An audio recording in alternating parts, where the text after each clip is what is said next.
So, since you guys are both active on Twitter and I'm like the curmudgeon who's never on there, how do you guys handle groupthink and some of the biases that can come in through that, Adrian? Yeah. So for me personally, I think I've developed a decent framework at this point. I know what I'm looking for. So when I see investments or, any sort of asset come up and, it's just being preached on Twitter as the next big thing, I'll sort of go in and do my little valuation.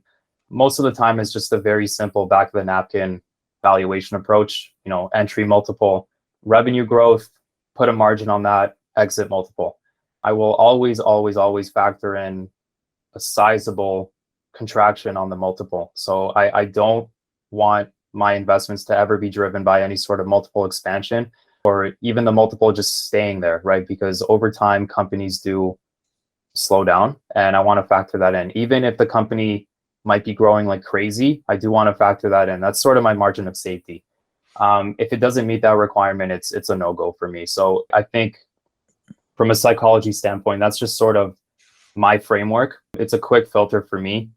That helps me filter through these thousands of stocks that people are preaching every single day. So, a lot of SaaS companies, it just goes right out the door. I just can't get on board with a lot of these multiples. Cannabis stocks, they have no profit. Do they have a path to profit? I don't know. That's a tough judgment to make. So that's an automatic pass. That's sort of my framework over there. And then in terms of like the groupthink on Twitter, what I like to do is just research it on my own and do a balanced approach. Let's look at the risks, but also the opportunities. How might that flow into the financials of the company?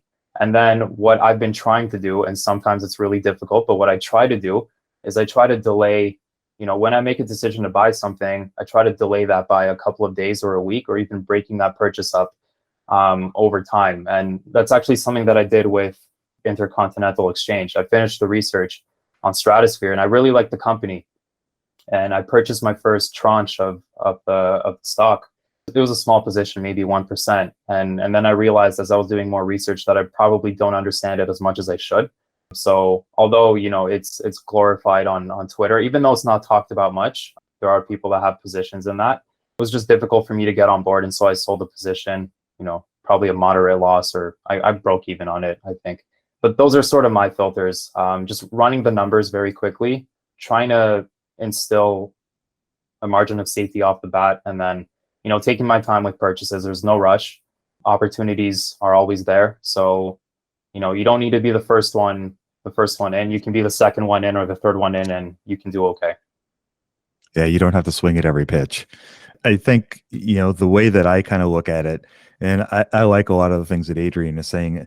I guess the way that I do it, I guess initially, is I've worked really hard to try to curate the people that I follow on my timeline.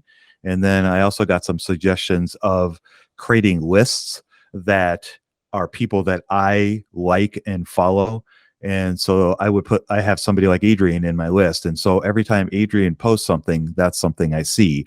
And by using the list as opposed to what Twitter wants to show me, then it helps filter out a lot of the noise and the junk. I've also muted, different things like I got so tired of the whole NFT crypto thing that I muted both of those words. So I just didn't get showed that stuff because, it was for a while there, it was kind of gross. I did that to help filter. And then I guess the other thing is I just, I'm curious about everything. And if I come across a company that's somebody that I respect or think has good insights into it, I will look at it.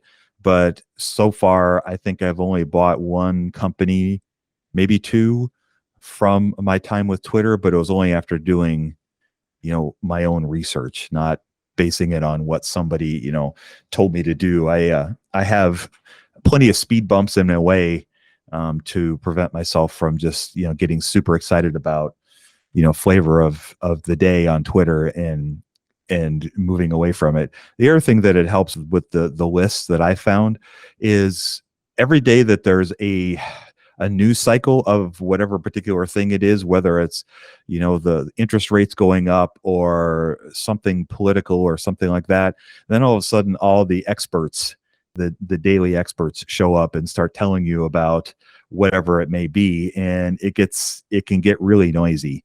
And so when you stick to those ideas with keeping a list of different kinds of topics that you want to follow, then it helps avoid some of that. You don't get sucked into, the doom scrolling, sitting there reading about something, and the next thing you know, you're scrolling for half an hour looking for something. So it helps avoid a lot of that stuff. That's what I do for me. But I like Adrian's ideas too. I think those are great ones.